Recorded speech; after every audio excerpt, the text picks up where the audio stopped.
तुर्कों का आक्रमण, है। तो तुर्कों का जो निवास स्थान था, उन्होंने कहाँ बनाया अपना निवास स्थान? कहाँ बनाया? है ना, चीन के उत्तर पश्चिमी सीमा पर, है ना, चीन के उत्तर पश्चिम सीमा पर क्या बनाया? अपना निवास। और ये जो तुर्क लोग थे एक लड़ाकू प्रवृत्ति के थे। कैसे प्रवृत्ति के थे? लड़ाकू प्रवृत्ति के थे। लड़ाकू प्रवृत्ति के थे, बर्बर जाति थे, लड़ाकू। ये उमायावंशी शासक के संपर्क में आए और फिर इस्लाम को जानना शुरू की। उसके बाद कालांतर में क्या हुआ कि इन्होंने इस्लाम धर्म को क्या कर लिया? कबूल कर लिया। कौन? तुर्क लोग, है ना। अब ये इस्लाम धर्म को कबूल करने का मुख्य उद्देश्य क्या था? है ना, तो विशाल सेना तैयार कर। उनका जो मकसद था एक विशाल सेना तैयार करना, है ना। अब इनमें हम बढ़ते हैं। सबसे पहले अल्बगिन को। ये अल्बगिन कौन थे? ये अब्दुल मलिक, है ना, अब्दुल मलिक के मतलब कि शमानी वंश के शासक अब्दुल मलिक के क्या थे? तुर्क गुलाम थे। कौन? अल्बगिन। अल्बगिन की योग्यता प्रतिभा को देखते हुए अल्बगिन की योग्यता और प्रतिभा को देखते हुए क्या किए कि 956 में, कब? 956 में खुरासान का राज्यपाल बना दिया। किसको? अल्बगिन। खुरासान का राज्यपाल बना दिया गया। उसी दरमियान 961 ईस्वी में क्या हुई? अब्दुल मलिक की मृत्यु हो गई और दरबार में उत्तराधिकारी का संघर्ष चलना शुरू हो गया।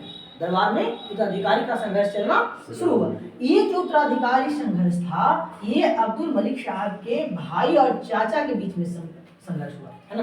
ये जो संघर्ष था किनके? अब्दुल मलिक के भाई और चाचा के बीच में संघर्ष हुआ। लेकिन ये अल्बगिन जो था जो अब्दुल मलिक साहब के गुलाम था, वो किसका साथ दिया? चाचा को, है ना, अब्दुल मलिक के चाचा को। लेकिन सत्ता पर आसीन कौन हुए? उनके भाई। सिंहासन पे कौन बैठा? उनके भाई बैठे। इन सारे परिस्थितियों को देखते हुए अल्बगिन ने क्या किया कि अपने 800 वफादार सैनिक को लिया और अफगान प्रदेश की ओर कूच कर गए। और वहाँ अफगान के गजनी प्रदेश में गजनवी वंश की स्थापना। तो गजनवी वंश के संस्थापक कौन हुए? है ना, गजनवी वंश के संस्थापक कौन हुए? कुछ दिनों बाद इनकी मृत्यु हुई। किनकी? अल्बगिन के बाद। तो इनके आसन पे कौन बैठे? सिंहासन पे कौन बैठे? इनके पुत्र इमहाम। फिर बैठे बल्कबगीन, शासक बना। अब बल्कबगीन के मृत्यु के बाद उस गजनी, है ना, उस गजनी पर किसने अधिकार जमा लिया? पिराई। लेकिन पिराई क्या था? एक अयोग्य शासक। कैसा था? अयोग्य शासक थे। तो उसे हटाया और शुरुद्दीन वहां का शासक बन गया, है ना। अब जानते शुरुद्दीन के बारे में। तो शुरुद्दीन कौन थे?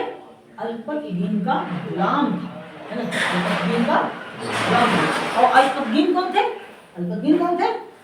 अब्दुल मलिक के गुलाम, है ना। ये शुरुद्दीन कौन थे?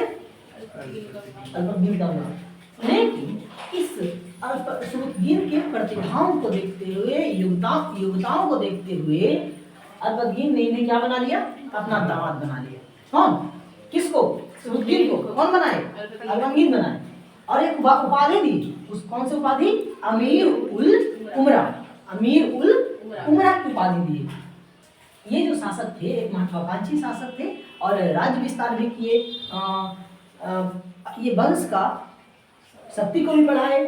ये पहले तुर्क शासक थे। कौन? शुरुद्दीन जो थे पहले तुर्क शासक थे जो हिंदू शाही शासक जयपाल को क्या किए?